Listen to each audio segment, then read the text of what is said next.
अस्सलाम वालेकुम dear students, कैसे हैं जी आप सब लोग। एक और लेक्चर के साथ आपके सामने हाजिर हुआ हूं। लास्ट टाइम हमने डिस्कस किया था इलेक्ट्रिक फ्लक्स।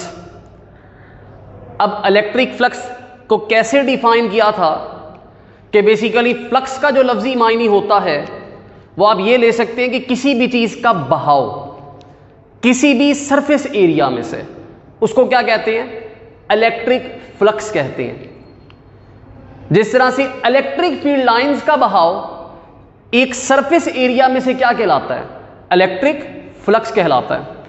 तो आज जो है वो हम डिस्कस करना चाहते हैं, एक फॉर्मूला ड्राइव करना चाहते हैं, वो है electric flux through a closed surface enclosing a charge. Last time जो हमने फॉर्मूला ड्राइव किया था वो था phi is equal to E dot A. अब ये जो फॉर्मूला है ये एप्लीकेबल है फ्लैट सरफेस के लिए, फ्लैट सरफेस के लिए। लेकिन अगर हमारे पास कोई क्लोज्ड सरफेस आ जाती है या कर्व्ड सरफेस आ जाती है, इस तरह से करके कोई कर्व्ड सरफेस टाइप आ जाती है, तो ऐसी सिचुएशन के अंदर हम कैसे उसमें से इलेक्ट्रिक फ्लक्स निकालेंगे, कैसे निकालेंगे। सिंपल सा मेथड है कि अगर हम इस फॉर्मूले को देखते हैं तो ये फॉर्मूला एप्लीकेबल है जब सरफेस जो है वो फ्लैट हो। अगर सरफेस जो है वो क्लोज है या कर्व्ड है तो ऐसी सिचुएशन में से इसमें से इलेक्ट्रिक फ्लक्स निकालने का तरीकाकार क्या है कि इसको छोटे छोटे फ्लैट एरिया एलिमेंट्स में डिवाइड कर दो, छोटे छोटे फ्लैट एरिया एलिमेंट्स में डिवाइड कर दो। अब हर एरिया एलिमेंट का अलग अलग इलेक्ट्रिक फ्लक्स निकालो। जो टोटल इलेक्ट्रिक फ्लक्स होगा वो इन सब का ऐड करने के बाद मिलेगा। ये बात समझ में आ गई होगी आपको कि आज का जो मकसद है वो है electric flux through a closed surface enclosing a charge, enclosing a charge. कि अगर कोई कर्व्ड या क्लोज्ड शेप है तो उसमें से इलेक्ट्रिक फ्लक्स कैसे निकालेंगे कि उसको छोटे छोटे हिस्सों में डिवाइड करके हर हिस्से का अलहदा इलेक्ट्रिक फ्लक्स निकालेंगे और फिर तमाम के तमाम इलेक्ट्रिक फ्लक्स को जब ऐड कर देंगे तो वो टोटल इलेक्ट्रिक फ्लक्स बता देगा उस कर्व या क्लोज सरफेस में से। अब और कीजिएगा जरा, कंसीडर कर ले ये आपके पास एक स्फीयर है। इस स्फीयर के अंदर हमने एक पॉजिटिव चार्ज को बंद किया हुआ है, इस पॉजिटिव चार्ज को बंद किया हुआ है। लेट कर ले इस चार्ज का जो मैग्नीट्यूड है वो Q के बराबर है। किसके बराबर है? Q के बराबर है। अब अगर बात करता हूं तो मेरा मकसद क्या है कि जब इस सरफेस के अंदर इस पॉजिटिव चार्ज को बंद किया हुआ है तो इसकी वजह से इलेक्ट्रिक फील्ड लाइंस सरफेस के अंदर से बाहर की तरफ मूव कर रही होंगी, क्योंकि पॉजिटिव चार्ज है तो जो इलेक्ट्रिक फील्ड लाइंस की डायरेक्शन होगी वो बाहर की तरफ होगी।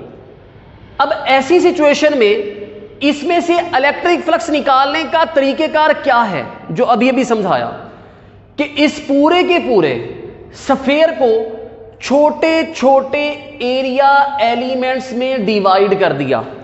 ये हमारे पास आ गया एरिया एलिमेंट डेल्टा A1, ये हमारे पास आ गया एरिया एलिमेंट डेल्टा A2, ये हमारे पास आ गया area element delta A3 and चलते चलते सो ऑन हमने इस तरह के लातादाद पैचेस बनाए एंड सो ऑन। जो आखिरी एरिया एलिमेंट है ये है डेल्टा AN आ गया।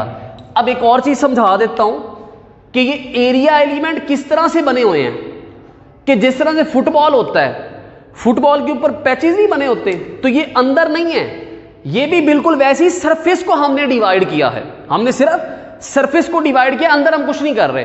जिस तरह से फुटबॉल के अंदर पैचेस बने होते हैं ऊपर छोटे छोटे से। अब गौर करना जरा, तो इस स्फीयर को छोटे छोटे एरिया एलिमेंट्स में डिवाइड कर दिया। अब इस एरिया एलिमेंट A1 में से जो इलेक्ट्रिक फील्ड गुजर रही है वो E1 है। अब एरिया एलिमेंट 2 में से जो इलेक्ट्रिक फील्ड गुजर रही है उसको E2 का नाम दे दिया। अब एरिया एलिमेंट A3 इसमें से जो इलेक्ट्रिक फील्ड गुजर रही है उसको E3 का नाम दे दिया। And so on. जो nth एरिया एलिमेंट है इसमें से जो इलेक्ट्रिक फील्ड गुजर रही है उसको En का नाम दे दिया। उसको किसका नाम दे दिया? En। तो हमने क्या काम किया? Divide whole surface area into small area elements. कि ऐसी सिचुएशन में इलेक्ट्रिक फ्लक्स निकालने का तरीका यह है कि पूरे के पूरे सरफेस को छोटे छोटे फ्लैट एरिया एलिमेंट्स में डिवाइड कर देंगे। क्या कर देंगे? डिवाइड। उसके बाद vector area of each area element, मतलब इनका जो वेक्टर एरिया, गौर करना, ये एरिया है तो इसके ऊपर एक परपेंडिकुलर वेक्टर बनाऊंगा तो वो इसका क्या कहलाएगा? Vector area. इसी तरह से इसके ऊपर एक परपेंडिकुलर वेक्टर बनाया तो वो डेल्टा A2 का क्या कहलाएगा? Vector area. इसी तरह से इसके ऊपर एक परपेंडिकुलर वेक्टर बनाऊंगा तो वो उसका क्या कहलाएगा? डेल्टा A3 का वेक्टर एरिया। इसी तरह से इसके ऊपर भी एक परपेंडिकुलर ड्रॉ करता हूं तो वो इसका क्या कहलाएगा? Vector area. That is delta AN vector area. तो हमने तमाम के तमाम एरिया एलिमेंट्स के वेक्टर एरिया, उसके बाद electric field intensity through the centre of each area element, कि अब इस हर एरिया एलिमेंट में से कितनी इलेक्ट्रिक फील्ड इंटेंसिटी गुजर रही है? E1, E2 and so on up to En। अब उसके बाद जो नेक्स्ट स्टेप आपको समझाया था कि सबसे पहला काम, पूरी की पूरी सरफेस को छोटे छोटे एरिया एलिमेंट्स में डिवाइड कर देंगे। उसके बाद हर एरिया एलिमेंट का अलहदा फ्लक्स निकालोगे। तो सबसे पहले नंबर पर electric flux through area element delta A1। तो एरिया एलिमेंट डेल्टा A1 का इलेक्ट्रिक फ्लक्स कितना होगा? गौर करना। तो ये हमारे पास आ जाएगा phi1 is equal to E1 dot delta A1। Again बच्चा कहेगा ये तो फ्लैट के लिए एप्लीकेबल था, तो मैंने भी ये कंसीडर किया है कि जितने भी पैचेज हैं ये सारे के सारे फ्लैट हैं। तो अब ये आ जाएगा हमारे पास E1 डेल्टा A1 एंड साथ में आ जाएगा कॉज ऑफ थीटा। अब गौर करना, वेक्टर एरिया का डायरेक्शन ऊपर की तरफ, इलेक्ट्रिक फील्ड का डायरेक्शन भी ऊपर की तरफ, दोनों एक दूसरे के पैरेलल। तो एंगल कितना बना रहे हैं? Theta is equal to 0 degree. जब हमारे पास थीटा जो है वो 0 डिग्री के बराबर होगा तो ऐसी सिचुएशन में हमारे पास अब इक्वेशन क्या बन जाएगी? phi1 is equal to E1 delta A1 and cos of 0 degree. Cos 0 जो होता है वो 1 के बराबर होता है, तो हमारा आंसर आ जाएगा E1 डेल्टा A1। तो ये आ गया electric flux through area element delta A1। अब इसी तरह से सिमिलरली हमारे पास क्या चीज बन जाएगी? phi2 is equal to E2 delta A2। इसी तरह मतलब दूसरे एरिया एलिमेंट में से इलेक्ट्रिक फ्लक्स। उसकी वजह क्या है? क्योंकि जितने भी एरिया एलिमेंट्स देखोगे हर एरिया एलिमेंट पे इलेक्ट्रिक फील्ड वेक्टर एरिया के पैरेलल, इधर भी पैरेलल, इधर भी पैरेलल। तो एंगल कितना लेंगे? 0 डिग्री। एंगल कितना लेंगे? 0 डिग्री। इसी तरह से सो ऑन चलते चलते लास्ट एरिया एलिमेंट था phi n, तो यह आ गया electric flux En delta A n के बराबर आ जाएगा। तो ये हमने निकाल लिया अलहदा अलहदा फ्लक्स। अब अलहदा अलहदा फ्लक्स निकालने के बाद नाउ इन सब को ऐड कर देंगे। तो जब सबको ऐड करेंगे तो ये बन जाएगा phi is equal to phi1 plus phi2 plus so on up to phi n। अब वैल्यूज को पुट कर देते हैं तो ये आ जाएगा E1 delta A1 plus E2 delta A2 plus so on plus En delta AN। तो मैंने सबकी वैल्यूज को यहां पर क्या किया है? पुट कर दिया है। अब इसके बाद नाउ एक छोटा सा सेंटेंस यहां पर, बल्कि एक स्टेटमेंट टाइप लिख देता हूं कि E1 is equal to E2 is equal to E2 is equal to so on equal to En।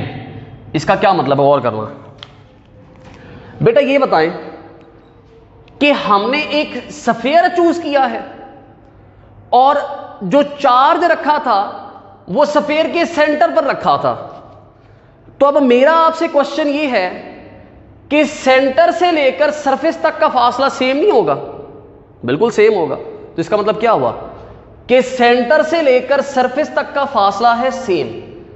तो ऐसी सिचुएशन के अंदर इस पॉइंट पर, इस पॉइंट पर, इस पॉइंट पर, इस पॉइंट पर पूरी की पूरी सरफेस के ऊपर जो इलेक्ट्रिक फील्ड इंटेंसिटी होगी वो क्या होगी? सेम होगी। वो क्या होगी? सेम। वजह क्या है? क्योंकि सेंटर से लेकर सरफेस ऑफ द स्फीयर तक का फासला सेम है, तो इलेक्ट्रिक फील्ड इंटेंसिटी हमारी डिपेंड करती है डिस्टेंस फ्रॉम द चार्ज के ऊपर। तो हर पॉइंट का, हर पैच का, हर एरिया एलिमेंट का चार्ज से डिस्टेंस सेम है, तो magnitude of electric field intensity same. Direction same नहीं होगी लेकिन magnitude of electric field intensity same. तो यहां पर भी मैग्नीट्यूड लिखा हुआ है, तो मैं इसको जनरली ई कह सकता हूं, मतलब हर एरिया एलिमेंट के ऊपर जो इलेक्ट्रिक फील्ड इंटेंसिटी है उसको ई का नाम दे दिया। सो ये हमारे पास बन जाएगा क्या? ई delta A1 plus E delta A2 plus Son up two plus E delta AN के बराबर आ गया। अब इसमें से मैं क्या काम करता हूं, इसमें से मैं ई को कॉमन निकाल लेता हूं। तो ई कॉमन आ जाएगा, तो ये बन जाएगा ई, फिर आ जाएगा delta A1 plus delta A2 plus so on plus delta AN। अब ई एज इट इज, तो ये delta A1 delta A2 so on up to delta AN, तो ये total area of the sphere नहीं बन रहा? टोटल एरिया ऑफ स्फीयर, जाहिर सी बात है हमने स्फीयर को छोटे छोटे पैचेस में डिवाइड किया था ना, तो जब सबको ऐड कर दूंगा तो वो बन जाएगा टोटल एरिया ऑफ स्फीयर। अब इस जगह पर हमारे पास बेसिकली अगर बात करता हूं हेयर, अब इस जगह पर जो इलेक्ट्रिक फील्ड इंटेंसिटी है, इलेक्ट्रिक फील्ड इंटेंसिटी हमने लास्ट टाइम रिलेशन भी डिस्कस किया था, 1/4 pi epsilon naught Q divided by R का स्क्वायर, यही इलेक्ट्रिक फील्ड इंटेंसिटी।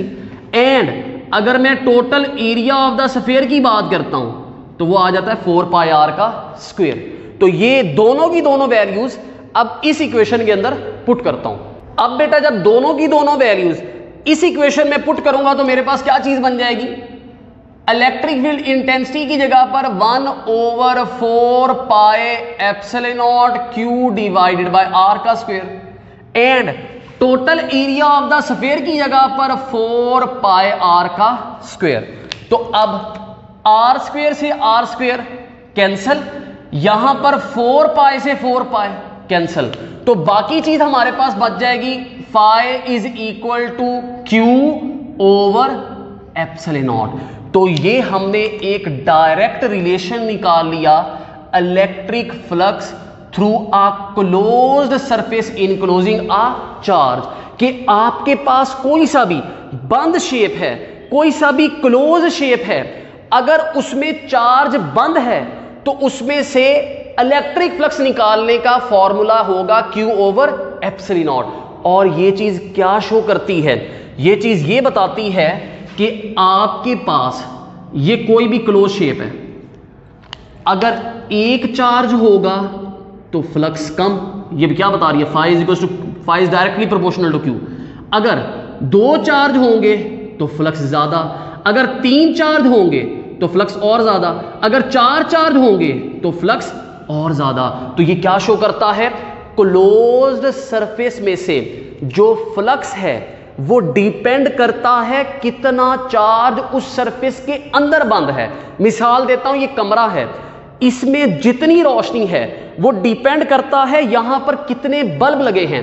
एक बल्ब है तो रोशनी कम, 2 बल्ब हैं तो रोशनी ज्यादा, 3 बल्ब हैं तो रोशनी और ज्यादा। अगेन बात रिपीट कर रहा हूं कि ये Q चार्ज इनक्लोज है। अगर मैं कहता हूं ये सरफेस है, इसके बाहर चार्ज पड़ा है बेटा ये चार्ज बाहर वाला नहीं है, ये अंदर वाला चार्ज है। तो गौर करना जरा, अगर अंदर कोई चार्ज होगा तो फ्लक्स गुजरेगा, अगर अंदर कोई भी चार्ज नहीं है तो फ्लक्स नहीं है। मिसाल देता हूं, एक बंद कमरा है, शीशे हर चीज बंद है उसकी, अगर उसके बाहर बल्ब लगा देता हूं तो अंदर कितनी रोशनी आएगी? कोई भी रोशनी नहीं आएगी। अब गौर करना जरा, अगर मैं बात करता हूं, गौर करना, अगर मेरे पास कमरा है उसके अंदर बल्ब है तब उसके अंदर रोशनी होगी, अगर अंदर बल्ब नहीं है तो कोई भी रोशनी नहीं होगी। तो यह चीज याद रखनी है कि electric flux through a closed surface depend करता है कितना चार्ज उसके अंदर बंद है। अगर अंदर चार्ज नहीं होगा तो electric flux through the surface zero होगा, बेशक सरफेस पे जितना मर्जी चार्ज रखा हो। अब गौर करना, दूसरे नंबर पे वो डिपेंड करता है मीडियम पे, मतलब दो चीजों पे, एक चार्ज कितना है, दूसरा मीडियम। शेप पर डिपेंड नहीं करता, ये कोई सी भी शेप बना देता हूं, आलू मूली गाजर जो मर्जी बना देता हूं, यहां पे आपके पास electric flux through the close surface जो है वो शेप के ऊपर डिपेंड नहीं करता। कल को कोई आपको कहते हैं जी कि अगला मुल्क का वजीर आजम उमर मुनीर को बनाया जा रहा है तो electric flux through the close surface के ऊपर क्या फर्क पड़ेगा? आपको अजीबोगरीब सवाल पूछ लिया, कोई भी फर्क नहीं पड़ेगा। तो बिल्कुल वैसा क्वेश्चन है कि electric flux through the close surface charge in close and medium पर डिपेंड करता है। किस पर डिपेंड करता है? मीडियम। इनके अलावा एज ना शेप पे डिपेंड करता है, ना ही किसी और प्रॉपर्टी पे डिपेंड करता है, ना एरिया पे। ये बात समझ में आ गई होगी उम्मीद है आपको। अब इसके बाद एक एमसीक्यू डिस्कस कर लेता हूं आपसे। एमसीक्यू आ जाता है, ये मेरे पास एक क्यूब है, ये मेरे पास एक क्यूब है, इस क्यूब में मैंने चार्ज एक रख दिया, एक चार्ज रख दिया जिसका मैग्नीट्यूड था Q। Flux through a side is alpha beta Charlie delta. Alpha आ जाता है Q over epsilon naught, Q over 6 epsilon naught 0, Q over 8 epsilon naught. अब मेरा क्वेश्चन ये है कि ये क्यूब है, इसमें चार्ज एक रखा हुआ है, तो आपने एक साइड में से फ्लक्स बताना है। तो अब जाहिर सी बात है बच्चा, आपने बिल्कुल सही जवाब दिया है जी, इसका जवाब है Q ओवर एप्सिलॉन नॉट, लेकिन आप गलत हैं। गौर करना, बच्चे ने अब ये सोचा कि सर ने अभी भी बताया कि electric flux through the close surface shape पर डिपेंड नहीं करता। तो अगर चार्ज Q है, अगर चार्ज Q है तो फिर इसका मतलब है चार्ज Q है तो फ्लक्स जो होगा वो Q ओवर एप्सिलॉन नॉट होगा। लेकिन बेटा ये क्यूब है, मैंने एक साइड में से फ्लक्स पूछा है, किसी भी एक साइड में से, मतलब लेट कर लो ये साइड है, मैंने सिर्फ और सिर्फ इसमें से फ्लक्स पूछा है, मैंने पूरी शेप का फ्लक्स नहीं पूछा। तो क्यूब की टोटल 6 साइडें होती हैं, तो इसका मतलब है कि अगर total flux Q over epsilon not है तो फिर एक साइड में से कितना होगा? Q over 6 epsilon naught, Q over 6 epsilon not. बात दोबारा रिपीट कर रहा हूं कि मैंने पूरा नहीं पूछा फ्लक्स, मैंने पूछा है एक साइड का, तो Q by 6, Q by 6, Q by 6 epsilon naught, Q by 6, Q by 6, Q by 6। तो जब सबको ऐड करूंगा तो क्या बन जाएगा? Q over epsilon naught. तो मैंने आपसे सिंगल साइड का पूछा है, मैंने आपसे ओवरऑल शेप का नहीं पूछा, फ्लक्स थ्रू आ साइड, थ्रू आ साइड मतलब एक साइड में से। तो वो कितना बन जाएगा? Q over epsilon naught. इसका एक शॉर्टकट फॉर्मूला भी है, phi is equals to Q over n epsilon naught. n है कितनी साइड है, क्योंकि 6 साइडें हैं, तो n यहां पर पुट कर दूंगा तो आपके पास एक साइड का फ्लक्स निकल आएगा। दोबारा रिपीट कर रहा हूं, ये शॉर्टकट है Q over n epsilon naught. n जो है वो नंबर ऑफ साइड्स है क्लोज शेप की, अगर n जो है वो 2 है तो Q बाय 2 एप्सिलॉन नॉट, 3 है Q बाय 3 एप्सिलॉन नॉट, 4 है Q बाय 4 एप्सिलॉन नॉट। तो ये है सिंगल साइड का टोटल। अगर चार्ज Q है तो टोटल सरफेस में से फ्लक्स कितना होगा, टोटल एरिया में से फ्लक्स कितना होगा? Q over epsilon not. उम्मीद है ये आपको बातें समझ में आई होगी। किसी भी किस्म का कोई क्वेश्चन हो तो आप पूछ सकते हैं। थैंक यू जी, अस्सलाम वालेकुम।